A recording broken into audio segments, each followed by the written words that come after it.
So this idea of like how do we bring servant leadership into education?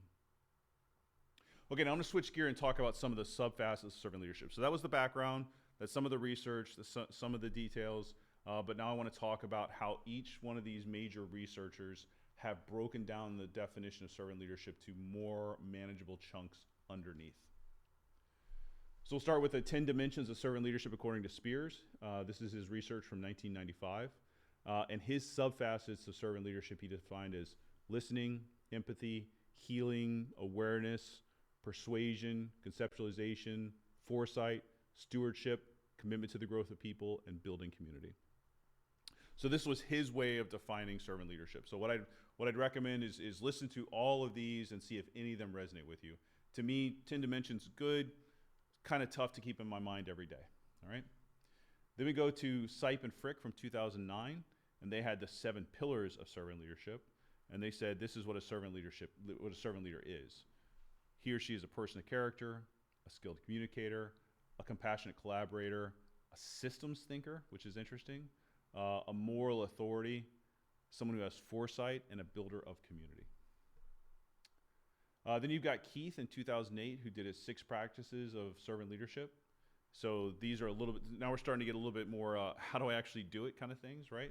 So it's someone who values diverse opinions, cultivates a culture of trust, develops other leaders, helps people with life issues, encourages, sells instead of tells. Leiden et al. Had a 2014 study that broke it down into only 4 domains, which is even simpler. Basically said emotional healing, creating value for the community, conceptual skills, and empowering. And then finally, Van Dierendonck, and I will say Van Dierendonck also had 7 aspects of servant leadership, but they also in their research kind of helped it up to a higher level where they said, you know, you've got the personal, the relational, and the organizational. And so those are the domains of servant leadership. Okay. Okay, so now let's talk about what's the value of servant leadership. So how does it help? How does it enhance employees' performance, engagement, and well-being? So it basically fosters organizational citizenship behaviors, right? And so organizational citizenship behaviors is how we build a culture of people that care about the organization they're in, right?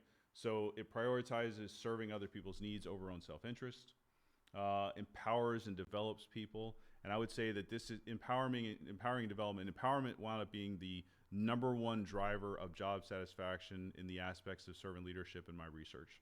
So empowerment winds up being one of the biggest ones. And frankly, it's one of the biggest ones where people enjoy what they're doing or not, right?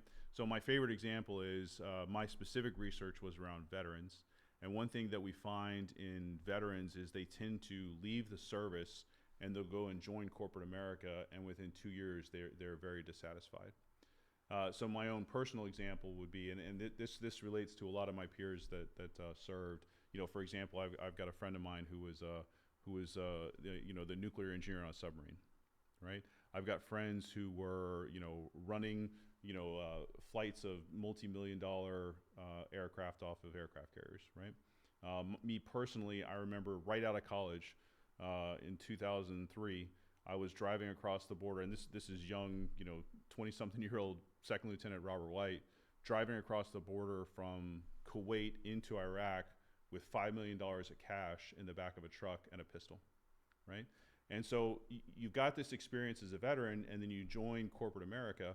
And so, for example, the first couple of months I was in corporate America sitting at a refinery, and I was told, I would spend hours building a slide deck and then told that, hey, you're using the wrong colors, right? And so to go from, a veteran in charge of, taking soldiers into battle or driving across a foreign border with millions of dollars of cash, or driving a tank into a battle, or, being in charge of the nuclear reactor of a submarine, being told I don't have the power to choose what colors to use on my PowerPoint slides.